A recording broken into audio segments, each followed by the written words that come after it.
Нұрсұлтан қаласы әкімдігі мемлекеттік филармониясы қазақ оркестрі өзінің 25-ші концерттік маусымын ашқалы тұр.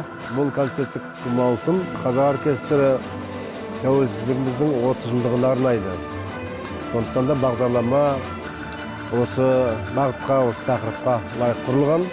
Концертімізді Қазақстанның белгілі композиторы, аға буын композиторлардың бірі Мәкәрім Қойшыбаевтың «Қазақстан» атты симфония поэмасымен ашылады. Осы концертте орындалатын шығармалардың барлығы патриоттық сезімді оятатын, жастарға бір рух беретін, жаңағы елге арналған, туған жерге және де ұлы тұлғаларға арналған шығармалардың топтамасы орындалған жатыр. Ұлттық өнерді сүйетін қауымның көбісі осы сағынышпен осы концертке келіп билеттерін алып жатқанына біз қуанып отырмыз.